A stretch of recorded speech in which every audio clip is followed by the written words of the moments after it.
करने जा रहे हैं टेक्निक नंबर 9 की, जो है watch the scene before you make the scene, यानी मंजर देखो पहले मंजर बनाओ बाद में, यानी मंजर बनाने से पहले मंजर देखना सीखें, जिसमें है एक सुपरस्टार बनने की सीक्रेट प्रैक्टिस। सोचिए अगर आपका इंटरव्यू हो या पार्टी में किसी अहम शख्सियत से मिलना हो, आप अंदर से घबराए हुए हो लेकिन सामने से एक कॉन्फिडेंट इंसान लग रहे हो। ये जादू कैसे होता है? ये जादू विजुअलाइजेशन से होता है। ये टेक्निक जो आपको बनाएगी एक सुपर समबॉडी, लेकिन स्टेज पर जाने से पहले आपका दिमाग रिहर्सल करेगा। टेक्निक 9 का नाम है watch the scene before you make the scene. इसका मतलब है कि किसी भी इंपॉर्टेंट मुलाकात या इवेंट से पहले आप अपने जहन में उस पूरी सिचुएशन का एक फिल्म जैसा तस्वर करो।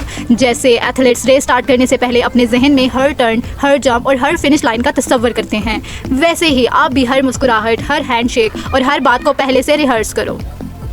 इसके लिए आपको करना क्या है, अपने आप को तस्वर करो कि आप हॉल में कॉन्फिडेंट वॉक कर रहे हो, आपका पोस्चर परफेक्ट है, आपका चेहरा एक फ्लडिंग स्माइल से रोशन है, आप स्टिकी आई से सामने वाले को देख रहे हो पूरी तवज्जो के साथ, आप नेचुरली और कंफर्टेबली बात कर रहे हो, आपको हर शख्स की अटेंशन मिल रही है।